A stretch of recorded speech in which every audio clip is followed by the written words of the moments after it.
I like this record time so much better. And more relaxed. Oh, yeah, no doubt. Well, digital ramblers, thank you for joining us. Episode 56, Smart Home Professionals React to CES 2020. JJ Cannon, joined by my good friend Chris Gamble. What's happening, brother? Hey JJ, good to see you again on a Monday recording. Had a great episode last week. Absolutely flew up the view count. These episodes just get more and more, and hopefully this one's gonna set fire like the rest of them, because we're talking about CES 2020 today, and it was huge this year. Yeah, absolutely. Hundreds of thousands of people descended onto the Vegas Strip, checking out the latest and greatest in technology. And man, that's what we're all about, is tech.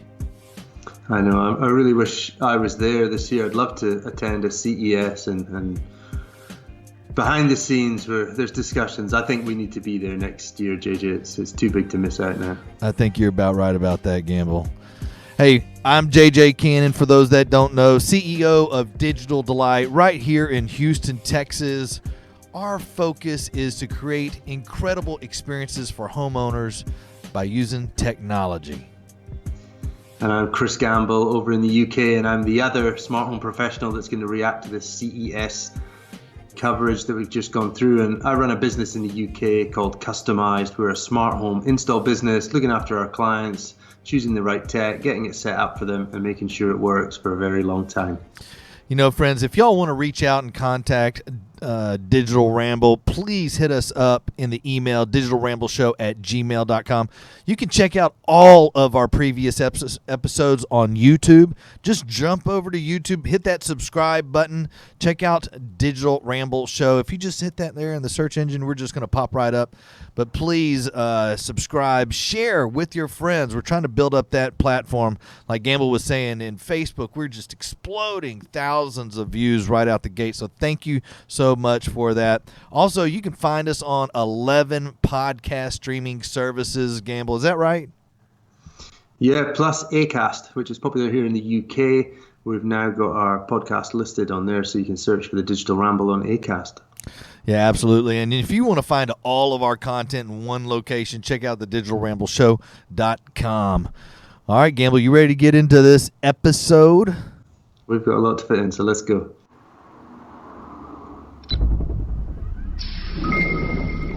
As always, thank you again to our Patreons who support the show every month. For as little as $1 a month, you can be a fan and supporter of the show. So go to patreon.com, search for the Digital Ramble, hit that subscribe and support button, and help the show out. And also a little shout out as well. We are looking for sponsors. We've got season 9 coming up. We've got a lot of ideas and a lot of things that are going to get our viewers excited. So please, if you want to be a sponsor of the show or a season or a segment, please get in touch with JJ and myself. All right, Gamble. You know, this year's CES 2020 was absolutely huge. And the products that we're going to be talking about today, you know, I heard a lot about conceptual products that were being shown there at CES, but the products that we're going to be talking about today are going to be released, if not released already, but very, very soon. So, yeah, for our coverage, I thought it was important that we looked at products that are either going to be here very soon and you can get your hands on them, or they're even out now. And these companies that were there were using the show as a platform to just boost the profile and the views and the eyes on the product. So we picked out some products that I think you can get your hands on now. There's a couple of things that are coming soon this year. But yeah, it's all about tech that's on very close or it's on the horizon. what's this first one you got marked out here? Zoos? Yeah, Zoos. Yeah. I hope we're pronouncing it correctly, but yeah, ZOOZ, and they're part of the Z-Wave Alliance. If we'd made this an A to Z show, we might have put them at the end, but Zoos are a manufacturer of Z-Wave connected home products. So you've got lighting dimmers, switches for controlling electrical products or appliances or lights. Plus they do a really cool smart multi-way outlet, which is awesome for controlling multiple things that are plugged in behind the TV or plugged in behind furniture. So what caught my eye with them is they had a great year last year.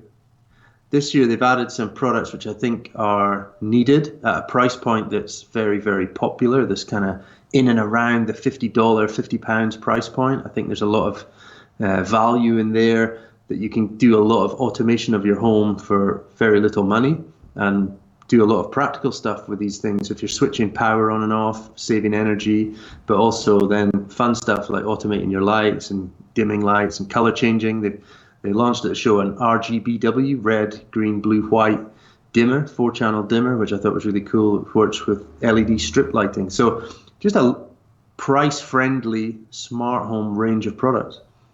That's cool. And, the other thing that's cool about the Zoos is it looks like just your traditional switch. I mean, it's nothing super fancy that kind of jumps out at you on the wall. I mean, it looks like it fits in your traditional, custom home. Really nice appeal to it. I think it's going to be a cool device. And that's out on the market now, right, G?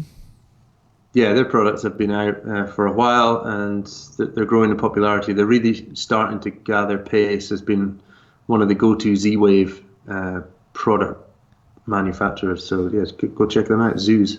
One of the devices that are coming into that smart switch game is GE, and GE's been a company that's been around for for years, and they got their finger in everything, and they came up with this new switch called the C by GE, and it also works on your lights, but what's cool is that you don't need a neutral wire. And I don't know if y'all have neutral wires over there or not, but it's kind of a hassle for the homes here in the States for us. And I'm just trying to pull it up. Oh, there we go. And but it's different. It's not. They do have a traditional switch. They also have like a traditional push button up and down. But this one they have a dimmer that you can adjust your dimming up and down, and it makes it very obvious. You also have a little button in the middle that you can push it on and off. They also have it to where it's motion detected, so that if you enter or leave the room, then it'll automatically turn your lights on and off. And then it has Amazon Echo features built into it as well to make it very easy for the family to operate and communicate on turning your lights on and off throughout your house. Yeah, I think GE know that they're going to do well in smart home. They're a trusted brand. They've been around for decades and decades. They're kind of like the founders of electricity.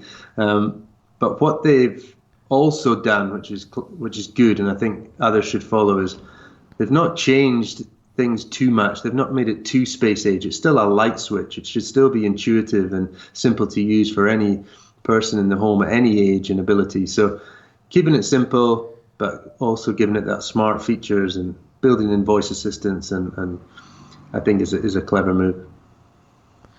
Yeah, I like it. I also like the little blue ring of light, so you can kind of find where your light switch is if you kind of have it hidden, tucked away in an environment. You can do that. One of the cool things that was also featured was like wearables. And one that stood out to me, man, and to be honest with you, and Digital Ramblers, for those of you that don't know, I quit smoking back in June, and it's something that I've been battling for many, many years, so I'm super excited about it. But one of the things about quitting smoking is that you gain some weight, and man, I'm using a slimmed down lens right now, and but at CES this year they have this Smart Belt Pro out. Gamble, you familiar with this thing? I am, since you showed me it, and I can see why it would be a needed accessory, especially for the male wearable market. I think it's quite easy to put on weight as a bloke and get away with it. You can wear a baggy shirt, you can get another pair of jeans that look the same, but they're like slightly bigger waist, and people don't pay as much attention to you, I think, as a bloke, as you get a little bit larger around the waist, you become a bit more cuddly. But I think wearable tech for men and a belt that's monitoring your waistline, therefore giving you indications on maybe the way your health is going and your well-being. Yeah. I think it's a good way to go without it being too obvious as well that you're wearing a fat belt or whatever they're called. Well, it does a little bit more than governs the fat belt. It monitors if you might fall. It might be really good for the elderly. Some of the elderly, I know that watches can monitor if you fall, but they might not like that feel on their hand, or maybe they might rip it off for whatever reason, and you need something that's a little bit more firm on them. And so this would be a great accessory to have for that. Also monitors, like your weight and your performance. It comes with a really cool app that I like as well. If it has a good app, I'm all about it. And I just thought that a smart belt would be a cool feature, and it looks really stylish as well, Gamble. Yeah, and it's a wearable that's not been highlighted before that was available. So good for them for looking at a fashion accessory that a lot of people are using in every outfit they've got, especially in the menswear, your jeans, your trousers, even your shorts and things that need a belt. If they can have that range of belts for different workwear and leisure wear and stuff. So I think the belt tech. I'm thinking now utility belt as well. I'm thinking all the cool things that Batman had in his utility belt. But smart belts is a new one for me, and I think it's good for them for identifying a gap there. Opportunity there. I like it. So staying on wearables, and you and I both wearing our spectacles today. Smart glasses were a big thing 3-4 years ago. There was a big buzz around. Smart glasses was the wearable tech, that ushered in wearables as a whole category. But smart glasses returned, and you came across Focals by North, the smart glasses, with all sorts of cool features. Run us through some of the things that you spotted on this product. Man, I really like this product. One, they're very stylish and sophisticated looking in design.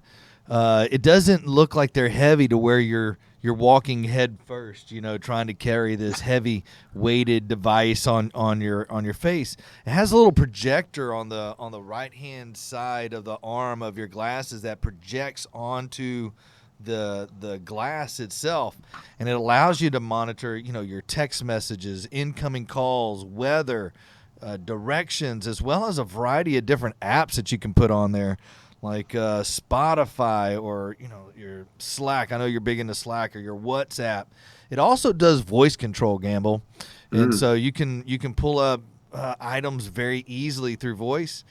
And one other cool thing that I saw that this thing has is like a little joystick that you put on your pointer finger, and it allows you to control like up, down navigation, up, down, left, and right, and maybe you push it in as well. This is a product that is still in development, but I think they're going to be releasing it relatively soon. And I want to say it's sub $1,000 for these glasses. I know that sounds like a lot, but honestly, Gamble, just regular glasses can be, up there as well, just depending on, your style and, where you're purchasing them from. So I think this is going to be a fantastic addition. And, man, I wish that I could have glasses that adjusted automatically the focus. I mean, that would be cool. Yeah. That would be super cool. Well, I think the projector is something that I can see that developing further with a little bit augmented reality. Great for person traveling, great for people, trying to find their way around a city or a town, or even rurally, around a woodland or whatever. But also, I can imagine it launching some games, like geolocation-based games where you got to like identify an item, solve the puzzle, all that kind of stuff, but just moving your head around. So I'm a real believer that wearables in the glasses will also usher in a different way of gaming as well. Yeah, I think these are super stylish, man. I might actually go in on some of these, to be honest with you. Place that deposit. Yeah, these look good. Cancel the Cybertruck and get the smart glasses. It's cheaper. Should come with the Cybertruck. Yeah. Those are cool. Okay. All right, so we covered our wearables. There's a couple of items. I know they're not necessarily smart home, but they're so cool when you see things like, especially the smart glasses. But going back into the home, getting in and out of your home has been quite traditional for many, many years. You use your key, you unlock your door. If you don't have your key, you're locked out. If you leave your keys inside, you're screwed if you're on the outside. But Kwikset, a very popular smart door lock brand in the US for sure, they've launched their new Halo Touch fingerprint touch. That's the key word, touch door lock. So using your finger to unlock your door. I'm a big fan of biometrics, whether it's facial or using fingerprint to unlock and keep things secure and private as well.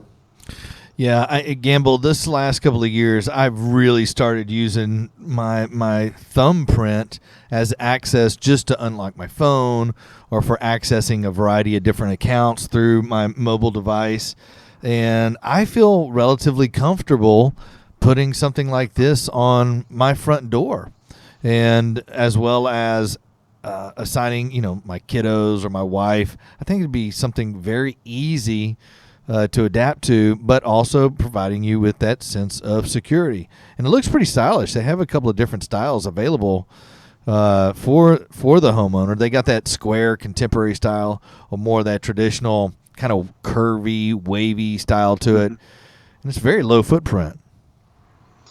Yeah, and I think it's another easy win for the professional to talk to a client about smart door locks. Now you've got another option using biometric, which means you're not giving out PIN codes, you're not giving out fobs or RF cards, you're not giving out needing people to use an app and things like that. So if it's minimizing the friction, you're just using that finger, and I guess there's a period of gathering people's fingerprints. We've fingerprint readers now are on your laptops, they're used in your workplace, they're used in your phones. So the technology's mature, I think, to trust it in your door lock. My only concern, obviously, then is what happens when you leave that home, or you move out, or would you see it used in a rental, Airbnb? I don't think so. So that the adoption numbers might be a little bit lower than other smart locks, which I've seen adopted by Airbnbs and things like that. And I don't think the biometric stuff would go into that market. Yeah. And, the other thing about this lock, Gamble, is that the Wi-Fi it's a Wi-Fi enabled door lock and you don't need a separate hub to make the thing work, which is cool. Less is more is my approach. So I kind of like that idea. But again, though, it puts the importance on the Wi-Fi. The network. Yeah. The network for sure has to be solid. Non-negotiable. Yeah. Yeah, non-negotiable. And just to add to that, Gamble, I use a Yale lock at my office, and it easily allows me to provide access for deliveries. I love that thing, man. I can unlock it personally myself from anywhere, or I can provide the delivery guy, if it's from a distributor, with a code that only is accessible between a certain amount of time. I use it all the time, almost daily. Probably one of my favorite smart home devices right now, or smart business, I guess, in this instance. And that brings us into the next one, which we've done a CES reaction here, but lo and behold, three of the products are security related, and the second one is Ring, who I think have had an incredible time at CES. They went big, and I think it's paid off. They've launched some new products. They had a big booth. They had big names there. So Shaq, so they had the big guy there. We saw the owner, the founder there, Jamie Siminoff. He was there, and they launched a couple of big products. But the first one is their Access controller, which from our side of things, as a pro's perspective, this is a great opportunity for us to do a lot of business with Ring, especially for you in the States where it'll launch first. So this will control and open gates, garage doors, things like that. That's correct. And I don't know about the garage door, but definitely this is for gate access. Unlock the gate. They can, and it's an affiliate with Amazon. Mm-hmm. And so let's say you're receiving a package, you can provide Amazon with a encrypted code, and they can open your gate, deliver your package to a secure area, and then close the gate behind them. And they're also doing this with garages, like you're talking about. I don't know what the accessory piece is for that yet, Gamble. Sure. Also, they're talking about doing it for your front door. so that you can they can unlock your front door for you. And whenever they open the door, there's a camera that takes a picture of the delivery individual putting the package in. It sends you an alert automatically, like we're all very familiar with, and then the door automatically locks behind them. And I mean, that is just an amazing access, as well as security and of convenience, that's going to be added to our everything, our everyday goings on. I mean, it really expedites and the whole Ring and what Ring is doing when in collaboration with Amazon is unheard of. With access to private property, making sure that it's secure, as well as providing you two-way feedback. It's just incredible. They're also making some smart light bulbs too, Gamble. Yeah, that was a surprise, but not a surprise in a way, because we know there was an investment in a lighting brand several months ago, if not over a year ago. So we knew things would come, but I didn't expect the light bulb. And that's a good move, I think. Yeah, I like the idea of a smart bulb. Literally, you unscrew your traditional socket bulb and you screw in either a flood lamp style bulb or your traditional incandescent size style bulb. They're both LED bulbs, so they're low power whenever they're being used as as for lighting. But yeah, man, I think that's going to be fantastic. And what it is you can schedule your lighting scenes. It's all done through your Ring app. I mean, Gamble, we have been moving a tremendous amount of Ring product lately, and they're creating a true ecosystem through that app, which it started from the video doorbell and morphed into working with floodlights or spotlight cameras. And I mean, it's just an incredible ecosystem. And now they're starting to do light bulbs and access control and really creating a ring of security, which started in the home. And now they're starting to make ring of securities for the neighborhood. It's impressive. Yeah, and ecosystems was a word we started mentioning a lot towards the end of the year.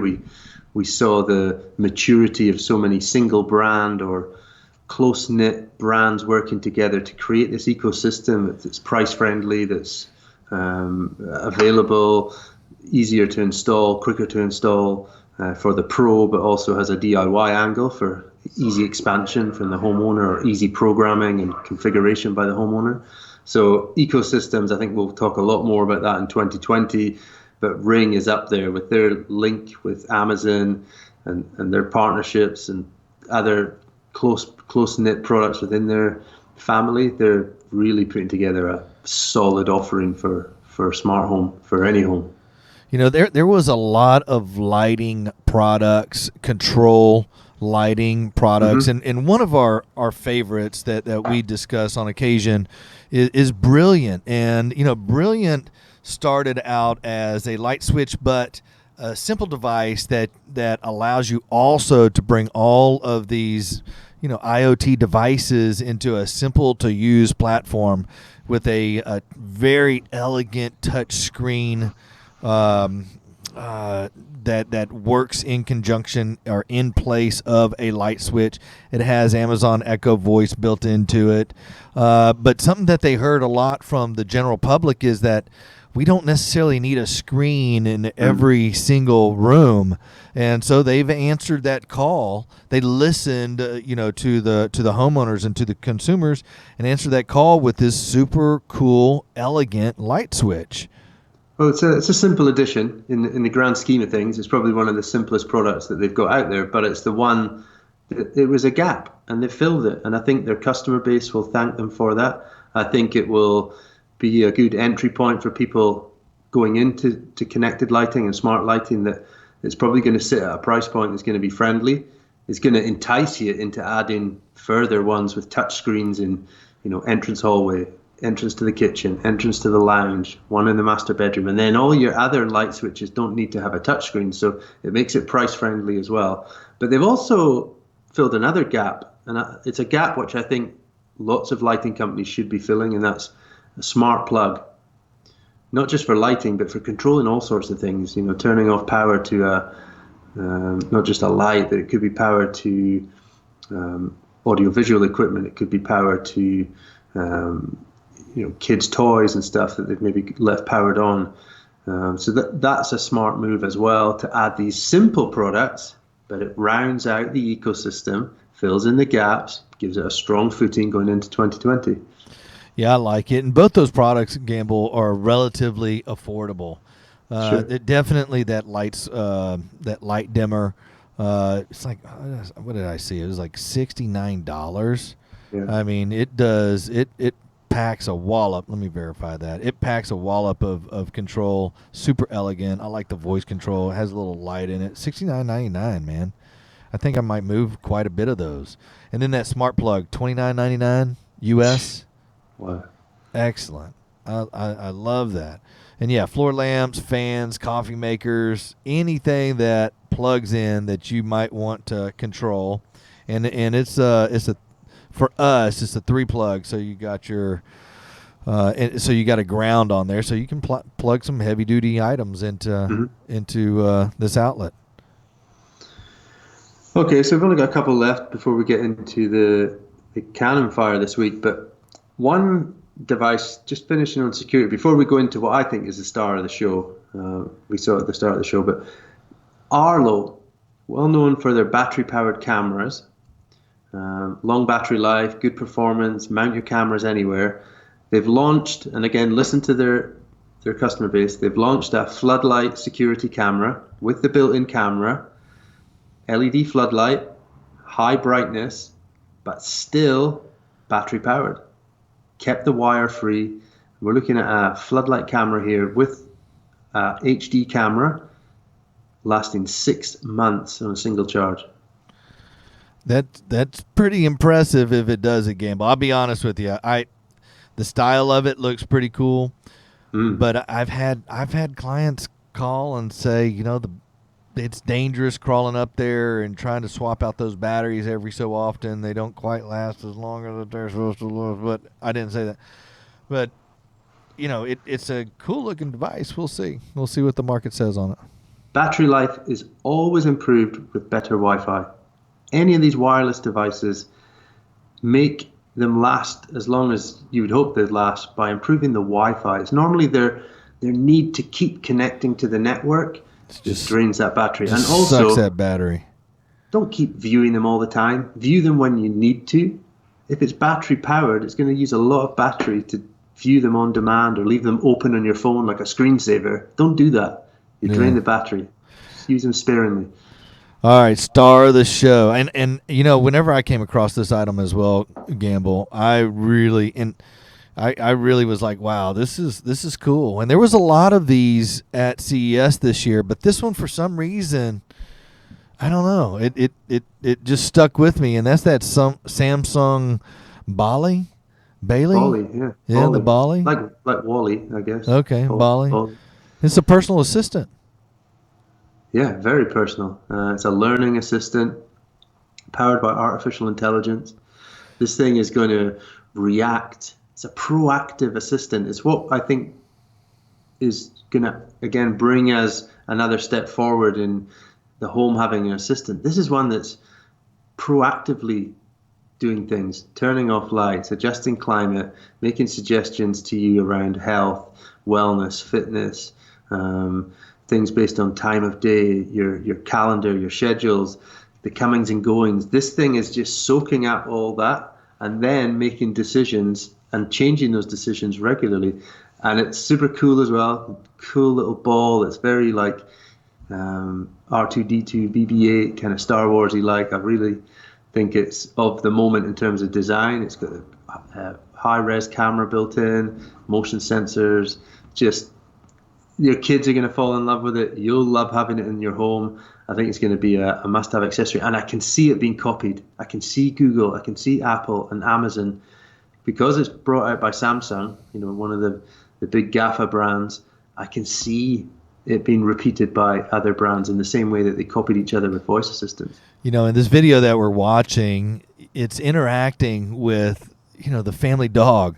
I'm wondering, is the dog going to take it as a ball, and start, like Bolly's going to be Last running about for his 10 life, like, ducking under the bed, jetting over to under the sofa, like looking out like, oh my God, the coast is clear. Go.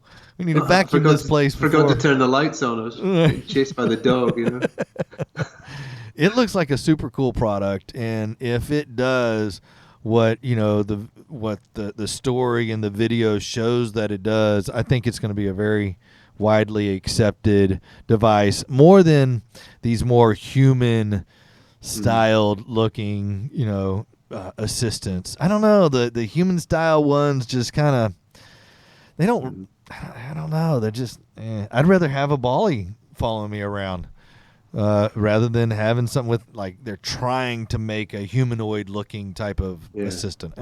Not there for me. But the Bolly, I think there could be a lot of acceptance with that.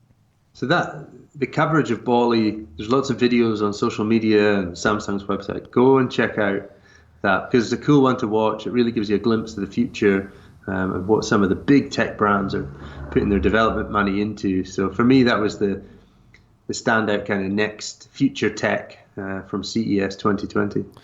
All right, Gamble, we got some cannon fire today. Let's go. We're wrapped up on CES, and we want to hear some of the famous cannon fire now.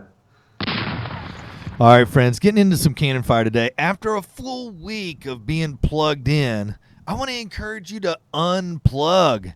I mean, there is nothing better than unplugging. Turn your phone off. Turn the TV off. Putting those gadgets off to the side. I mean, I know this show is about smart home tech and about technology, but I want to encourage you. It's okay. Unplug. Set it to the side. Call up your loved one. Get your family close. Go for a walk. Enjoy the sound of the birds or the breeze blowing through your hair. Go for a bike ride and enjoy each other's company and talk with people that might be on the street, and say hello. Say, hey, how are you doing? And get to know your neighbor maybe. But that's my cannon fire today, because sometimes even myself can just get too wrapped up, can get too plugged in, and almost, you just need to unplug, and it's all right. Go ahead and put it to the side, because Mondays are coming and you can plug back in and get your time going for you. But, maybe on the weekends, unplug. That's it. Quickie. Awesome, man. I did some unplugging myself this weekend. We went away and spent a weekend in the woods, hired a little lodge and did a lot of swimming, walking, and just generally hang out as a family, and left our phones locked away in the car for a couple of nights. So, yeah, I'm all for unplugging. Love it. All right, Gamble. Another great episode. In the bag, episode 56, Smart Home Professionals React to CES 2020. Let us know what your reaction was to 2020. If you have a product or a video you've seen, share it with us in comments and drop us your insights into what you saw at CES. Put it down there at the bottom. And again, please don't forget to go over to YouTube, subscribe, share with your friends. We greatly appreciate you. And until next week, if you don't know, find a home tech pro.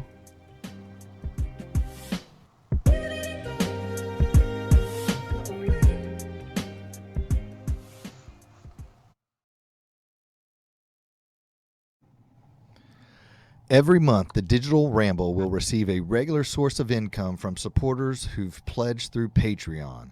For as little as $1 a month, having your ongoing support means we spend less time thinking about business and more time creating quality content for you. Customized, based in Norfolk, England, are proud sponsors of the Digital Ramble. Check out our all setup services. It's smart home installation with ease. Customize.uk.com. If you're looking to make your basic home smart, check out digitaldelight.com/shop, where they have a variety of different smart home technology solutions that help make smart home shopping easy for you. Check out digitaldelight.com/shop.